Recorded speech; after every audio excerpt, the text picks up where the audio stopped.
Perintah Kaisar Naga. Jangan lupa like, komen, dan subscribe RD1 Channel. Bab 3458. Kamu takut padaku, aku takut padamu. Qi Pei Jia dan yang lainnya juga dengan cepat mencapai titik tengah gunung. Pada saat ini, Huo Feng dan yang lainnya dengan cemas menunggu Dev dan yang lainnya, dan mereka bahkan tidak menyadarinya sama sekali. Baru setelah Qi Pei Jia dan yang lainnya sudah dekat, Huo Feng dan yang lainnya merasakan seseorang akan datang. Saat Huo Feng melihat Qi Pei Jia, dia tercengang. Dan Qi Pei Jia juga tercengang saat melihat burung phoenix api. Dia memberi Huo Feng ramuan beracun, dan sekarang Huo Feng muncul di sini baik-baik saja, yang membuktikan bahwa Huo Feng baik-baik saja. Memikirkan adegan di mana Huo Feng menyapa 3 penguasa dan 4 raja, Qi Pei Jia mulai berdebar kencang. Orang-orang dari keluarga Seng ada di sini. Zhou Qi tidak mengenal Huo Feng dan Bai Qian, tapi dia melihat sekilas Seng Jiahui dan Seng Jiayue.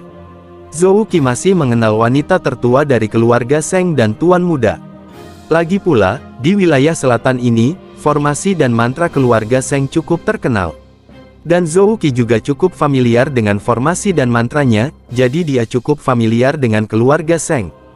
Keluarga Seng. Qi Pei Jia mengerutkan kening. Apakah keluarga Seng yang mengetahui mantra formasi? Qi Pei Jia bertanya. Iya, keduanya adalah wanita tertua dan tuan muda dari keluarga Seng.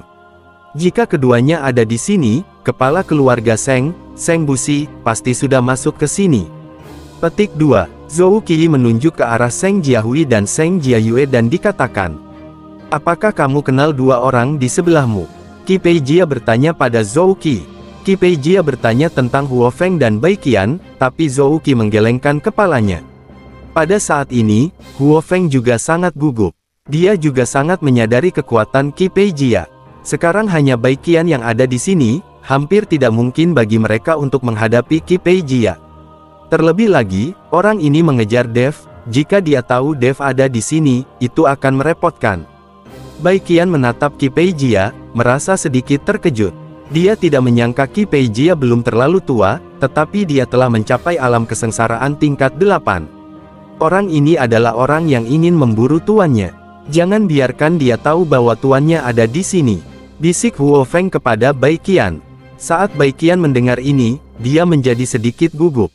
Dia tahu bahwa Dev sangat patuh akhir-akhir ini dan melayaninya dengan nyaman setiap hari hanya untuk memanfaatkan kekuatannya. Tapi Bai Qian tidak menyangka pria yang mengejar Dev itu begitu kuat. Jika terjadi perkelahian, dia tidak akan menjadi tandingannya sama sekali. Untuk sesaat, kedua pihak saling memandang dengan tenang, dan tidak ada yang berbicara lebih dulu.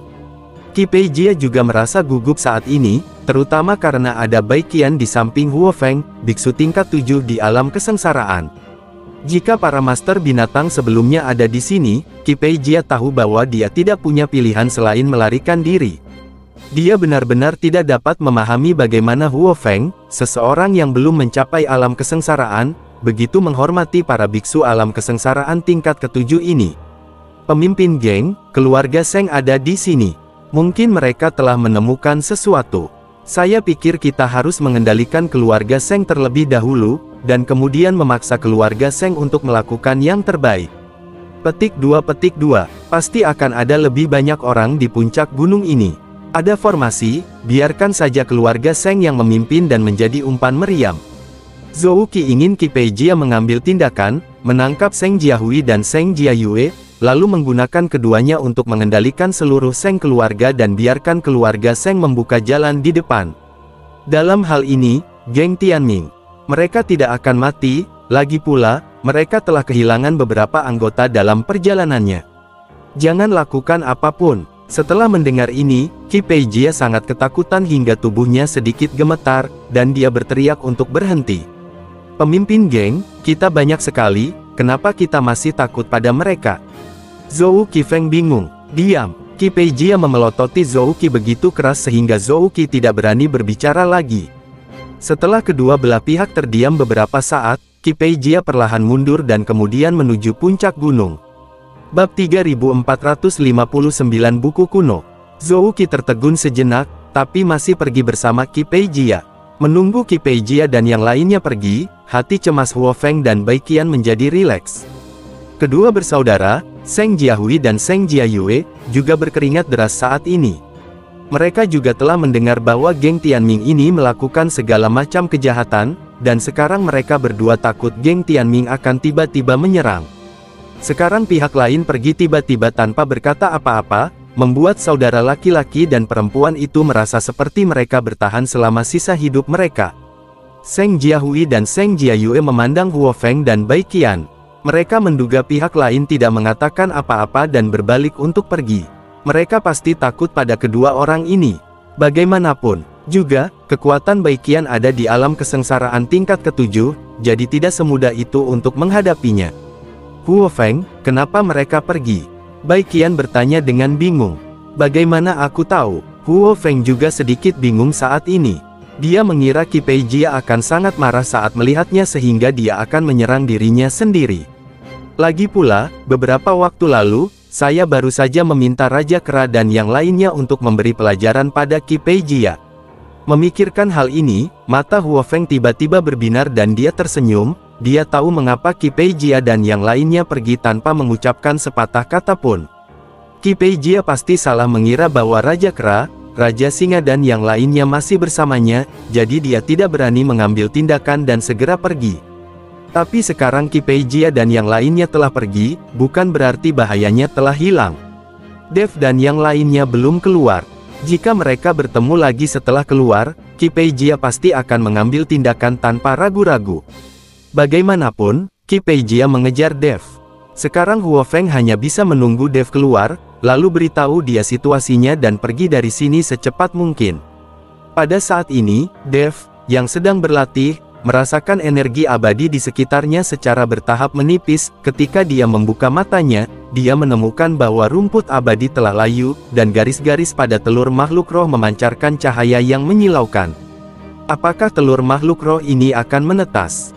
Dev sangat bersemangat. Tapi setelah Dev menunggu lama, dia menemukan bahwa tidak ada gerakan di dalam telur makhluk roh, dan cahaya yang menyilaukan perlahan memudar. Sial, aku telah menyerap begitu banyak energi abadi dan belum menetas. Apa yang ada di sini? Petik 2. Dev sedikit terdiam. Dia ingin mengujinya dengan kesadaran spiritualnya dan memikirkan kecemerlangan warna-warni yang memancar dari telur makhluk roh. Dev terdiam. Ping menghentikan ide ini. Jika orang menemukan tempat ini lagi, mungkin akan ada banyak masalah nanti. Dev hanya bisa memasukkan kembali telur makhluk roh itu ke dalam ring penyimpanan, lalu keluar. Saat sosok Dev muncul, bangunan yang menghilang juga muncul. Pada saat ini, Seng Busi, Tetua Agung, dan lainnya juga keluar. Namun, banyak orang di keluarga Seng yang terluka kali ini. Sial, ini terlihat seperti bangunan tua biasa, tapi aku tidak menyangka ada formasi di dalamnya, dan banyak orang yang terluka. Petik 2. Tapi untungnya, setelah menghancurkan formasi, aku mendapat satu set mantra. Tetua Agung mengeluarkan sebuah buku kuno yang sudah menguning berisi pengenalan rinci tentang penggunaan serangkaian mantra. Coba saya lihat. Seng Busi tampak kaget dan segera mengambil alih dan melihatnya dengan cermat. Setelah beberapa saat, Seng Busi tampak begitu bersemangat hingga dia berlutut di tanah dan bersujud pada buku kuno itu. Hahaha, ini adalah teknik jimat dari Sekte Tianfu. Kami ortodoks, dan keluarga Seng kami adalah keturunan ortodoks dari Sekte Tianfu. Seng Busi bersujud lebih dari 10 kali berturut-turut. Ketika anggota keluarga Seng yang lain mendengar ini, mereka semua berlutut dan beribadah di tanah. Bahkan tetua yang mendapatkan mantranya tampak bingung. Ketika Dev mendengar kata-kata Sekte Tianfu, dia juga tercengang. Dia berkata kepada Seng Busi, "Tuan Seng, saya ingin tahu apakah Anda mengizinkan saya melihatnya?" Petik 2. Tentu saja. Seng Busi mengangguk. Dia mengangguk, dan kemudian dengan hati-hati menyerahkan buku kuno itu kepada Dev. Bab 3460 masih terlalu dini untuk berbahagia. Dev mengambil buku kuno itu dan melihatnya beberapa kali, dan menemukan bahwa yang tercatat di dalamnya memang teknik jimat, dan itu memang teknik jimat dari Sekte Tianfu, karena Dev telah memperoleh warisan sebenarnya dari Sekte Tianfu. Pada saat itu, Dev cukup beruntung berada di reruntuhan kuno. Saya telah melihat gambaran keseluruhan dari Sekte Tianfu. Namun, Dev tidak dapat membayangkan bagaimana mungkin ada catatan mantra Sekte Tianfu di dunia surga dan manusia ini. Dan apa gunanya Seng Busi mengatakan bahwa dia adalah orang yang dilantik dari Sekte Tianfu? Tuan Seng, apakah Anda tahu Sekte Tianfu ini? Dev mengembalikan buku kuno itu kepada Seng Busi dan bertanya. Tentu saja saya tahu. Sekte Tianfu adalah sekte besar ribuan tahun yang lalu, yang mengkhususkan diri dalam praktik jimat. Namun, setelah perang antara dewa dan iblis, sekte tersebut dihancurkan. Petik 2. Tetapi ada juga beberapa sekte Tianfu. Teknik jimat dari sekte Fu telah diturunkan. Teknik jimat yang dipraktekkan oleh keluarga Seng kami dikatakan berasal dari sekte Tianfu, jadi keluarga Seng kami dapat dianggap diperkenalkan dari sekte Tianfu, tetapi tidak ada bukti. Petik 2. Sekarang kami memiliki sekte Tianfu ini. Buku kuno, keluarga Seng kami adalah sekte Tianfu sejati yang telah diperkenalkan. Seng Busi tampak bersemangat, dan tubuhnya sedikit gemetar. Mendengarkan kata-kata Seng Busi, Dev akhirnya mengerti bahwa sekte Tianfu seharusnya menjadi sekte di dunia abadi, tetapi kalah dalam pertempuran antara dewa dan iblis. Ketika dia berada di dunia sekuler, apa yang disebut reruntuhan sekte Tianfu tempat Dev mengikuti Humazi seharusnya lebih seperti susunan teleportasi, berteleportasi dari dunia sekuler ke sekte Tianfu. Sekarang Dev mengingat kata-kata pemimpin sekte Tianfu, dia memang dapat melihat bahwa sekte Tianfu bukanlah sekte di dunia sekuler. Lagi pula, ketika kepala sekte Fu melihat mayat boneka setan darah hari itu, dia langsung mengenalinya dan bahkan membuat keributan tentangnya. Itu berarti status sekte Tianfu jelas tidak rendah. Nenek moyang Humazi dari sekte Guru Surgawi adalah murid muda dari sekte Tianfu saat itu, dia juga dapat melihat betapa kuatnya sekte Tianfu. Pantas saja Seng Busi begitu heboh saat melihat rekaman mantra dari sekte Tianfu, bersujud sekaligus tertawa. Tetapi jika Seng Busi mengetahui bahwa Dev sedang memikirkan semua mantra sekte Tianfu, saya tidak tahu seperti apa ekspresinya nanti. Tuan Seng, meskipun Anda mendapatkan jimat ini, Anda mungkin tidak dapat mempelajarinya. Jimat tingkat lanjut seperti itu membutuhkan penaklukan jimat tersebut, jadi jangan terlalu senang terlalu dini. Dev menuangkan ember ke Seng Busi, air dingin. Lagi pula, teknik jimat ini, terutama teknik jimat tingkat lanjut, sekilas tidak bisa dikuasai. Jika demikian, semua orang bisa menjadi ahli jimat. Mendengar apa yang dikatakan Dev, Seng Busi tersenyum dan berkata, tentu saja, kami tidak dapat mempraktikkan mantra yang saya catat di atas. Tetapi dengan buku kuno ini, keluarga Seng kami dapat menyebut diri kami sebagai pewaris sekte Tianfu. Dev tersenyum dan tidak berbicara. Seni jimat di surga dan dunia manusia menjadi sangat sepi. Dengan seni jimat dari sekte Tianfu, keluarga Seng benar-benar dapat menyombongkan diri. Guru, izinkan saya memberi tahu Anda sesuatu. Kabar baik, Qi Peijia baru saja tiba. Huo Feng melangkah maju dan berkata kepada Dev. Apa? Wajah Dev langsung menjadi sangat jelek. Dia tidak menyangka Qi Peijia akan mengejarnya ke sini, sepertinya orang ini benar-benar bertahan. Tapi Dev tidak tahu bahwa Qi Peijia datang ke sini bukan untuk mengejarnya, tapi untuk berburu harta karun.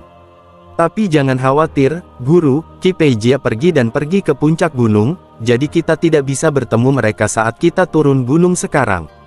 Melihat wajah Dev, Huo Feng berkata dengan cepat. Lalu apa yang dilakukan Qi Peijia di puncak gunung? Dev sedikit mengernyit. Tuan Dev, siapa Qi Peijia yang Anda bicarakan? Baru saja, gadis itu berkata bahwa orang-orang dari geng Tianming datang dan pergi tanpa mengambil tindakan. Petik 2. Pada saat ini, Seng Busi datang. Sepertinya Seng Jiahui juga memberi tahu Seng Busi tentang apa yang baru saja terjadi. Itu bisa dianggap musuh. Orang ini mengejarku, Dev menjelaskan. Perintah Kaisar Naga, jangan lupa like, komen, dan subscribe, RD1 Channel, bab 3461 aktivasi. Mengejar Tuan Dev. Seng Busi tertegun, lalu melanjutkan, Tuan Dev, tampaknya orang bernama Qi Peijia ini ada hubungannya dengan geng Tianming. Saya pikir Anda harus berhati-hati. Geng Tianming itu kejam, terutama yang membantu Zhou Qi, dan formasi mantra serta mantranya juga sangat kuat. Petik 2. Dan dikatakan bahwa orang ini memiliki mata Tianming dan dapat menembus segalanya, jadi lebih baik berhati-hati. Petik 2. Lalu geng Tianming adalah tidak ada yang perlu dikhawatirkan, Tapi Qi Peiji adu kekuatan alam kesengsaraan tingkat 8 mungkin tidak mudah untuk dihadapi. Pada saat ini, kata Bai Qian, alam kesengsaraan tingkat 8. Seng Busi tertegun sejenak, lalu tersenyum canggung dan berkata, Biksu Agung dari alam kesengsaraan tingkat 8, kamu benar-benar tidak perlu menganggap serius geng Tianming. Huan, ayo pergi dari sini. Huo Feng melangkah maju untuk membujuk Dev. Dev melirik ke arah gunung yang menjulang tinggi, lalu menggelengkan kepalanya dan berkata, naiklah gunung. Pasti ada harta karun di puncak gunung. Petik 2. Huan, tapi, Huo Feng berkata ketika dia hendak mengatakan sesuatu, Dev melambaikan tangannya dan berkata, tak perlu dikatakan lagi, Qi Peiji tidak boleh membiarkan Qi Peiji mendapatkan harta karun di puncak gunung ini. Melihat bahwa Dev telah mengambil keputusan, Huo Feng tidak berkata apa-apa lagi. Karena kamu bersikeras untuk pergi, maka aku akan menemanimu. Meskipun Qi Peiji adalah biksu tingkat 8 di alam kesengsaraan, jika dia benar-benar ingin mengambil tindakan, aku masih bisa menolak untuk sementara waktu. Bai Qian berkata kepada Dev, tidak ada di antara kalian yang boleh mengikutiku, tunggu saja di sini. Lebih nyaman bagiku, kata Dev. Dev tahu bahwa pasti ada formasi di puncak gunung, dan akan sangat merepotkan untuk membawa orang bersamanya. Selain itu, Dev tidak takut pada Qi Peiji dalam formasi tersebut. Bagaimanapun, akan sangat sulit bagi Qi Peiji untuk dengan paksa menerobos lingkaran sihir yang tersisa dari zaman kuno. Kalau begitu hati-hati. Jika kami tidak bisa melihatmu sebelum matahari terbenam, kami akan pergi ke puncak gunung untuk mencarimu. Petik 2. Bai Qian melihat bahwa Dev ingin pergi ke puncak gunung sendirian, jadi dia berkata, oke. Dev mengangguk. Tuan Dev, Anda harus lebih memperhatikan. Mantra Geng Ming tidaklah sederhana. Seng Busi memperingatkan Dev. Dev tersenyum tipis, lalu dengan cepat menuju puncak gunung. Meskipun Seng Busi juga penasaran dengan harta apa yang ada di puncak gunung, dia tidak berani naik ke puncak gunung ketika ada geng Tianming dan biksu tingkat 8 dari alam kesengsaraan. Saat Dev bergegas menuju puncak gunung, Qi Peiji dan yang lainnya telah mencapai puncak gunung. Saya melihat aula megah muncul di depan semua orang.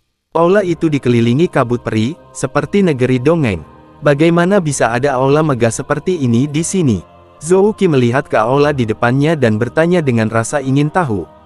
Qi Peiji tidak tahu mengapa ada aula utama. Setelah mengamati beberapa saat, Qi Peiji melambaikan tangannya dan berkata, ayo masuk dan melihat. Zhou Qi meminta dua anggota geng untuk membersihkan jalan, dan mereka mengikuti dari belakang. Tepat setelah semua orang memasuki aula, tiba-tiba terdengar nyanyian lembut dan seluruh aula berdengung. Ekspresi Zhou Qi berubah dan dia berkata, mundur, cepat mundur. Tapi saat Zhou Qi selesai berbicara, pola formasi muncul satu demi satu, dan kemudian menyebar dengan kecepatan yang sangat cepat, memancarkan cahaya. Aura aneh juga mulai memenuhi udara. Tapi kedua gangster yang membuka jalan di depan itu berteriak di saat yang sama, dan tubuh mereka jatuh ke tanah dengan benturan, dan ada pedang yang tertancap di dada mereka. Zhou Qi terkejut dan buru-buru melihat lebih dekat dan menemukan bahwa pedang pada kedua gangster itu sebenarnya milik mereka sendiri. Mungkinkah kedua pria ini bunuh diri?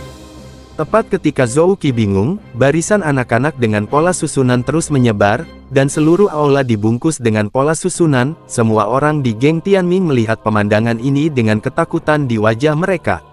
Hancurkan formasi, hancurkan formasi. Teriak Zhou Qi. Dia tahu bahwa semacam formasi di aula telah diaktifkan. Bersambung.